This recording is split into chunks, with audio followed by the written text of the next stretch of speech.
Agora, pouca gente lembra, mas você pega, por exemplo, 2003, 2007, né, que foi gripe suína, gripe aviária, foi a época do H1N1. Cara, vocês não lembram que a gente morria de H1N1? Pra você ter uma ideia, eu lidei com uma situação, cuidava de uma moça famosa, né, que, cara, ela estava em Nova York, me ligou, falou assim, Paulo, eu tô muito mal, eu falei assim, ó, vai testar. Ela me ligou, tô com H1N1. Eu falei, então evita viajar. Ah, mas eu preciso... Não, evita viajar. Primeiro que talvez você não tolere uma viagem, você pode ter uma trombose com muito mais facilidade. Segundo que você pode contaminar 200 passageiros no teu voo. Então fica quieto aí 5 dias, espera passar. Ah, mas assim... Você pode, então faça isso. Faça por você e faça pelas pessoas que você vai entrar em contato. Ninguém andou de máscara, ninguém não teve briga por coisa de nada. E hoje a gente vê o influenza, é um vírus que está aí na população e que ele tem a taxa dele, né, de pneumonias que ele causa por ano. Então, antes do SARS-CoV, o que a gente tinha? Mais ou menos 44 mil mortes por ano de pneumonia relacionada a doenças virais. Né? O que a gente tem agora é um vírus a mais nessa lista. E assim, pra gente, Renato, sabe, é aquela coisa, a diferença do adulto e da criança. A criança reclama, o adulto resolve. Nessa hora, a gente tem que ser adulto. A gente tem um problema. Em vez da gente se separar, ficar discutindo política, essas bobagens, a gente tem que resolver esse problema. A gente sabe que afetou a economia, a gente sabe que afetou psicologicamente as pessoas. Poxa, Renato, a minha filha, ela fez 3º colegial à distância. Eu não sei como a Duda passou direto da escola para a faculdade. Aliás, filha, papai tem orgulho de você.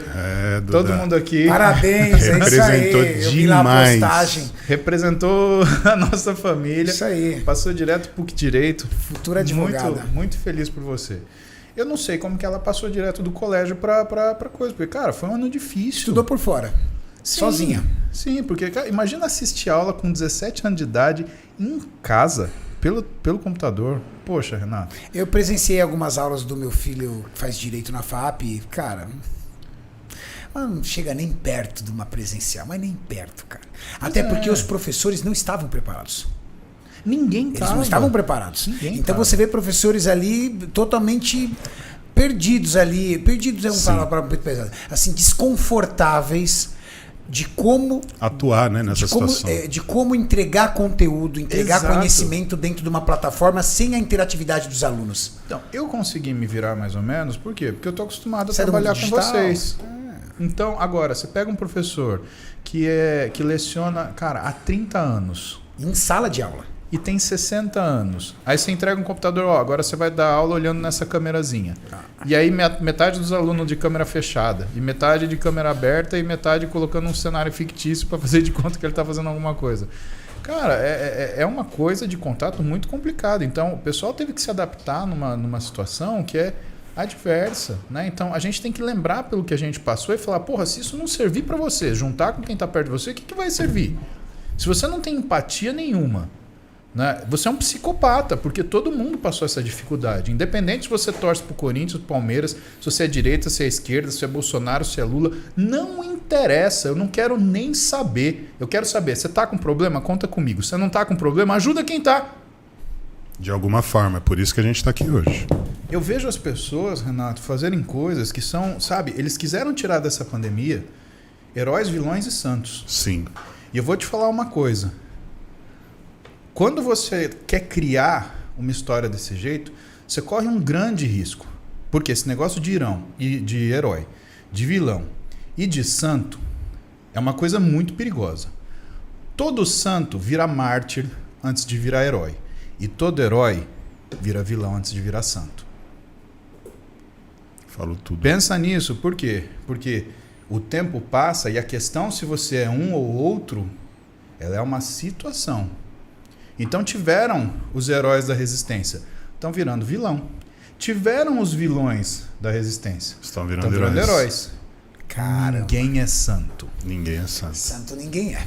Então, pelo amor de Deus, gente, vamos deixar essas coisas de lado. Eu não tenho mais paciência para ver briguinha disso. Não tenho, por mais que seja ano eleitoral.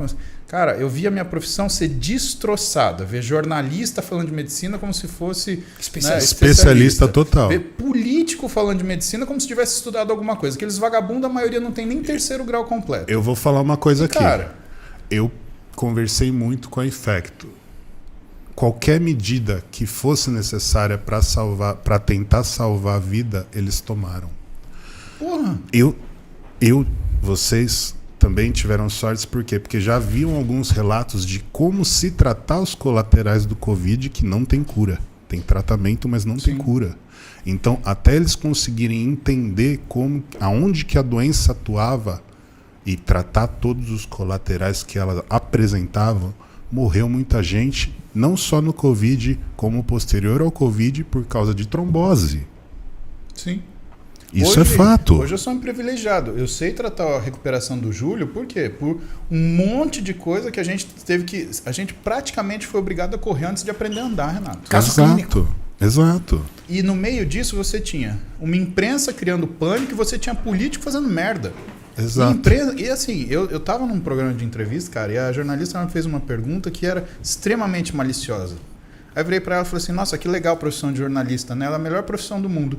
Você sabe tudo de direito e se alguém que é advogado for discutir com você, você demole a reputação dela. Você sabe tudo de medicina e se algum médico for discutir com você, você demole a reputação dela. A parte boa é que você não precisou fazer nem direito e medicina para isso.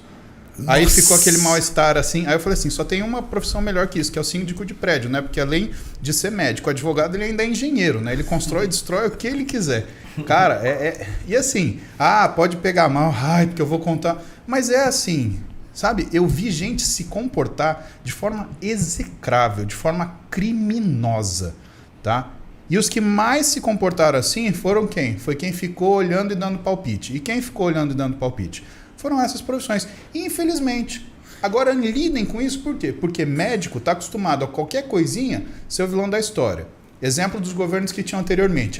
Médico é tudo playboy, vamos fazer o mais médico para trazer médico bom. Ué, por que não foi ninguém tratar em Cuba, de onde veio os mais médicos? Ia tratar no Sírio-Libanês, né? Onde tem governo liberado. Na Bolívia, Cuba... Ninguém foi. Venezuela veio muito médico, né? De lá. Então, agora, ninguém foi lá para se tratar dos mesmos caras que propuseram esse tipo de política. Só Sírio-Libanês. Né? O máximo de para fora é, vamos no Sírio-Libanês, vamos no Albert Einstein. Era isso que era a política dos caras. Então, mais médico deles ficava no Sírio. Mais médico pelo que não pros outros, mas pra gente eu quero Sírio Einstein. Pera lá. E aí eu levando porrada, né? Você é médico, você é playboy, você é isso. Playboy, vai ver minha vida, vai andar no meu sapato um dia pra você ver se você aguenta. Agora aguentem vocês que foram profissionais que em vez de ajudar, começaram a pôr fogo na história. Atrapalharam demais. Para os políticos a gente vai dar a resposta na urna. Para os jornalistas a gente já deu a resposta. Por quê? Porque esse podcast aqui tem muito mais gente que ouve do que assina revista e lê e vê. Com certeza. 20 mil online ouvindo. Eu vou falar, 20 mil ao vivo online. Se isso aqui não bater 200 mil... Uma das coisas que mais me fez mal, e hoje eu peço para que vocês não façam isso. Nunca mais assistam Globo, cara. A Globo... ela infecta as pessoas. Ela infecta as pessoas com o mal. Cara. Então você não vai saber da verdade na Globo. Ali você pode ter certeza que tudo que eles estão falando é exatamente para promover o pânico entre as pessoas. E eu passei isso porque eu estava dentro de uma UTI onde tinham pessoas que estavam realmente para morrer em respiradores com Covid, e também tinha pessoas que estavam lá porque tomaram a vacina. Então a vacina não está pronta, ela vai ficar pronta daqui 8 anos ainda. Tudo o que está acontecendo é uma fase de teste, é o que tem para hoje. Infelizmente é isso. Quem quer toma, quem não quer não toma. Essa que é a grande verdade que tem que acontecer dentro desse país, e isso é a minha visão que eu tenho hoje. Me ajudou? Me ajudou. Mas eu tinha dois casos lá que estavam lá presentes também porque tomaram a vacina e tinham comorbidades. É que, na verdade, eu acho, Júlio, que o lance é o seguinte. Existem, aquilo que você falou, existe questões de comorbidades. Então, exatamente. Por exemplo, um paciente cardíaco, ele pode vir a ter problemas de reação. Seríssimo. Eu conheci um garoto em Maringá que ele disse que ele ficou internado por 30 dias na UTI em reação à vacina. Mas isso não significa que a gente está dizendo que a vacina é ruim, que a vacina não serve. Exato. A gente está dizendo o seguinte... É um atenuante. Ponto. Nós tínhamos uma pandemia mundial. E nós tínhamos uma corrida entre as indústrias farmacêuticas para ver quem ia fazer o negócio ainda está tendo. A corrida é longa. Quem foi entregando algum resultado em cima de testes do tipo atenua, reduz, Bora. Eu preciso dar uma resposta, inclusive, para a população. Exato. Para que a coisa, até para sentimento de pânico ir reduzindo. Sim. Eu acho que tudo isso é muito compreensível. Mas eu acho que o Muzi foi tão magnífico nesse podcast que eu vou assistir ele mais 3, 4 vezes. Porque o que o Muzi disse é o seguinte: não importa se você é anti-vacina ou se você é pró-vacina, afinal de contas é a tua vida. Exato. Eu não tô nem aí. Eu tomei minhas 2 doses de Pfizer e tomaria novamente, com certeza. Agora, uma coisa é fato: se você não ajuda, muito ajuda se você não atrapalhar. Exato. É verdade. Muito ajuda se bem. você não atrapalhar. Os médicos trabalharam feito loucos. As Enfermeiras, pegaram, foram as primeiras a pegar Covid. Meu, exatamente. Entendeu? As enfermeiras São foram. os heróis, Eu heróis. assisti esse final de Esses semana. são os heróis. Esse final de semana eu gosto, assim, se eu não fosse químico e se isso desse dinheiro, porque infelizmente não dá, eu seria professor de história. Eu sou uma pessoa viciada em história, eu gosto de história. Mas eu não fiz história porque não dá dinheiro. E eu trabalho para ganhar dinheiro. Entendeu? Infelizmente. Entendeu? Desculpe meus professores de história que eu amo tanto, que eu lembro de todos. Mas eles realmente é muito raro ganhar dinheiro com história. Licença, Maria do Carmo é professora de História do Colégio Cristo Rei. Obrigado, Maria do Carmo. Tô aqui e tem uma parte sua só. Professora, Espero que eu te dê A orgulho. minha era Maria se Tereza. você estiver assistindo, comenta aí se eu tô certo, se eu não tô. Ou comenta qual carro que você tem, professora, desculpa. Mas eu amo história. E eu estava assistindo mais um dos vários. O Maurício estava comigo. Mais um dos vários documentários que eu já assisti sobre a usina de Chernobyl. Porque mistura química com história. Muito legal. E é muito legal. E mostra o volume de milhares de pessoas que morreram. Porque até pela cultura comunista, o governo comunista ia lá colocar você. Vai lá que você tem que fechar aquele buraco. Vai lá que você tem que tampar aquilo lá. E várias pessoas. Bombeiro que chegou lá, foi os primeiros a chegar, sem saber o que estava fazendo. Claro, dadas as proporções, existiam pessoas dentro do hospital que ainda talvez nem tinham a mais absoluta noção do que estava acontecendo, mas estava lá tratando os pacientes. Enfermeiros, auxiliares de enfermagens, médicos e esses heróis. Esses são os heróis. Magnífico foi a tua comparação. Foi um Chernobyl. Foi um Chernobyl. E assim, principalmente a enfermeira e o técnico de enfermagem, o auxiliar de enfermagem, por quê? Porque eles têm o cuidado do paciente. Né? Então eles ficam muito tempo com o paciente, eles entram em contato com o paciente, eles têm que manipular o paciente, eles têm que mudar de decúbito, eles têm que ajudar o paciente nas tarefas normais do dia a dia. Então, e não tinha vacina. Não tinha vacina. Meu Deus. Porque eles foram primeiros a ser vacinados, ok, mas quando tinha uma vacina. Exato. Então eles foram, assim, fazendo as medidas, proporções, dados a Chernobyl, eles meteram a cara. Esses são os heróis. Exatamente. E aí eu vi a jornalista metendo pau em médico, metendo... para sério, cara. Não tem como, O que cara. eu gostei foi É daquele... desumano, é desumano. É desumano fazer isso com um fazer profissional da isso. saúde, cara. É desumano. É desleal. E principalmente, quase todos os enfermeiros foram infectados logo no começo. E principalmente porque o profissional da saúde não tem como se defender. Ele não tem um canal para falar. Não tem a voz. Ele não tem a voz. Exatamente. Essa gente... E aí eu gostei do que... eu esqueci o nome. Aquele infecto do Rio Grande do Sul. Eu achei esse cara foda. Ele no meio daquela CPI da palhaçada com aquele bando de ladrão. Zeballos? Não foi o Zeballos. O outro. Deixa eu lembrar. Eu vou lembrar o nome dele. Mas enfim, o cara é pica, do Rio Grande do Sul. Ele virou e falou assim, todo mundo fala aqui que eu sou negacionista, mas eu tenho trabalho publicado e tenho trabalho sendo publicado. Eu quero saber onde está o trabalho desses caras que falam tanto em ciência. Porque o meu estão sendo publicado. E outra, eles falam do meu tratamento, mas eu quero saber onde eles tratam. Qual que é o ambulatório do jornal fulano de tal, né? Porque aí eu vou mandar meus pacientes para eles. Se eles estão tão confortáveis assim a me julgar, a me criticar, vamos ver eles trabalhando então. Então, gente, deixa eu... até pra gente mover o assunto para frente, né, Renato? Senão a gente vai ficar... Remoendo Sim. isso e é muito triste remoer. Né? Escutem, a gente tem 2 situações que você pode fazer numa crise. Você pode participar da solução, mas você pode participar do problema também. Então não participe do problema, participe da solução. Em tudo, não é só do que a gente está falando disso, é em tudo. É verdade. Entendeu? A gente anda vendo cada vez mais as pessoas se interessando por treta e polêmica, né? Cara, e aí, atrás do celular... eu falo que é muito fácil. Atrás do celular as pessoas são juízes. E elas julgam e arbitram e julgam você. Você é condenado. Aí eles te ofendem. Você é condenado isso. Num mundo onde todo mundo xinga e ataca todo mundo sem conhecer as pessoas, eu acho que cabe mais as pessoas aprenderem a conhecer. Eu fiz 2 presenças VIP seguidas nessas 2 últimas semanas, e a resposta que eu mais ouvi é o seguinte: pô, Renato, cara, você é muito legal pessoalmente, igual é nos vídeos. Então, antes de você me criticar o Muzi, criticar o Júlio, aperta a nossa mão, conhece a gente. Boa. Aí você vai ter a oportunidade de Saiba conhecer um pouco sobre nós, pessoa, de verdade. entendeu? É muito mais fácil você me dar um abraço, abraçar o Muzi, abraçar o Júlio, conhecer a pessoa, e aí você tira o seu conceito, do que manter um preconceito. Manter um preconceito é muito triste. Se coloque no nosso lugar e imagine se você, sendo a pessoa que você é, alguém dizer que você é totalmente o contrário.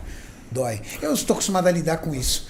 De verdade. Eu acho que o Muzi também, o Júlio também. Agora eu tô. Agora convivendo mais com vocês eu tô. Tô bem acostumado a lidar com isso. Mas isso não significa que a gente às vezes não se magoe. Eu tenho uma dificuldade, sabe, de lidar, porque assim, a minha estrutura de aprendizado é de confrontamento.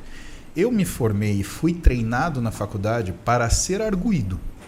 Fora o exército. Então, pro exército eu fui treinado a respeitar a hierarquia. Que isso foi uma coisa importante. Você saber que não é uma questão de ego você obedecer a uma pessoa que tem uma posição de comando. É uma questão de sabedoria.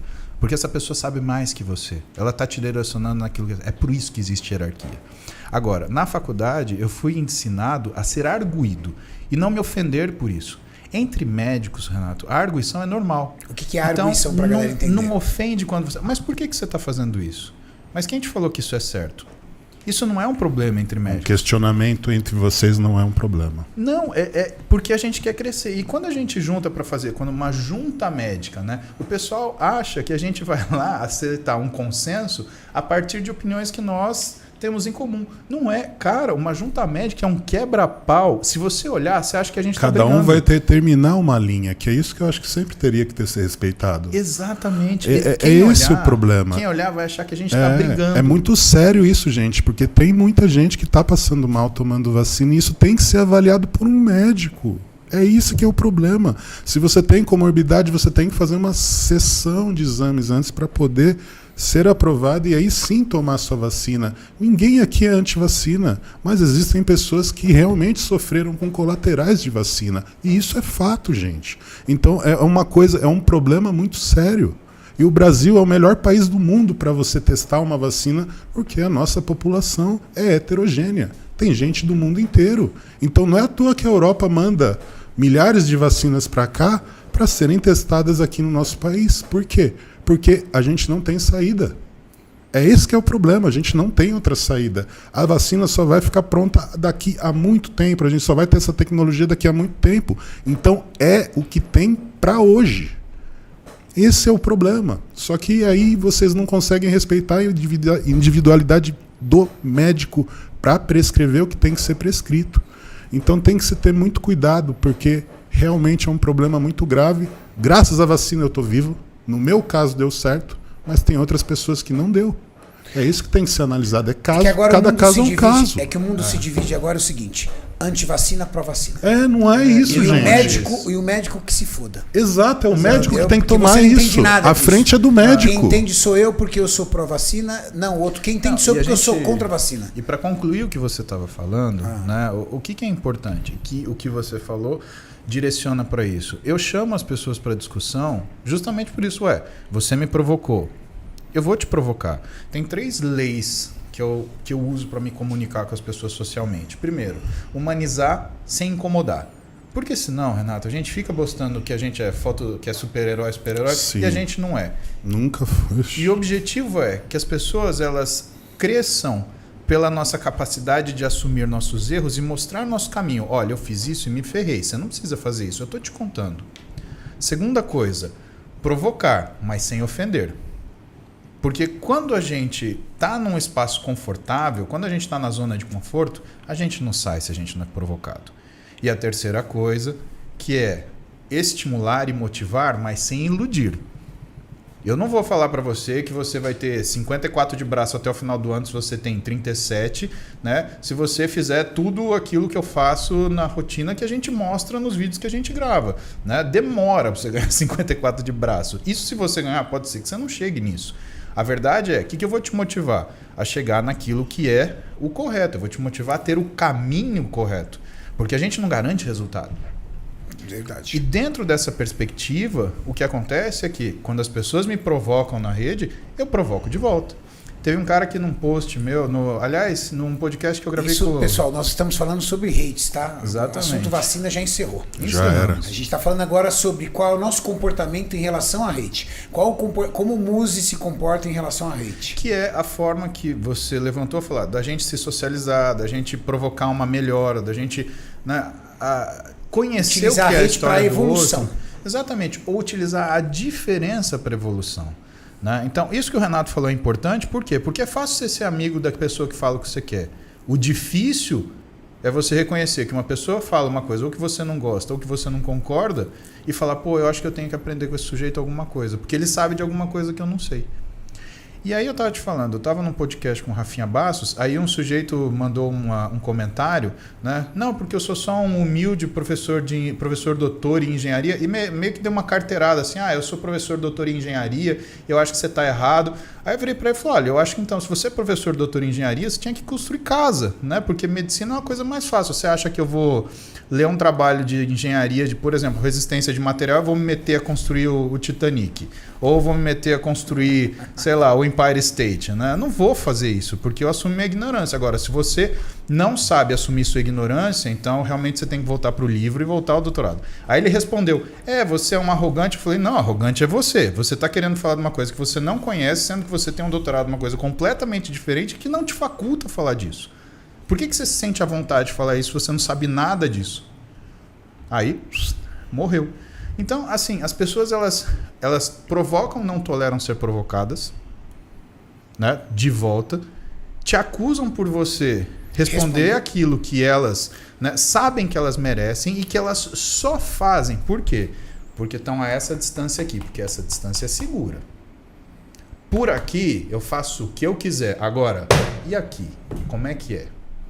Difícil. Nossa. Exemplo é zap de condomínio.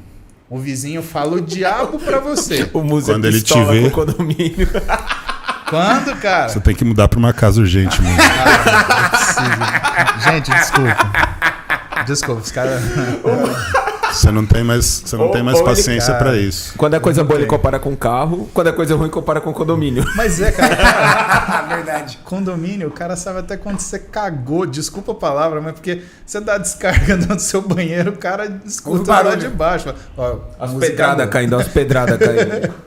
Então assim, pô, cara, uma coisa é o cara falar no zap lá do condomínio, aí você bate na casa dele, oi, tudo bem? Eu sou o cara que você respondeu. Ah, então, vizinho, aí é vizinho, né? Aí é vizinho. Não, tudo bem, Quer tomar um quer café? tomar um café? Exatamente, como é café. Mas também você tem que entender você batendo na porta do cara, né, moço? O quero cara vai jogar. ficar meio desanimado, né? Vai tipo, mano. Eu quero pegar um funil, enfiar esse funil e jogar o café, é isso que eu quero fazer com o café.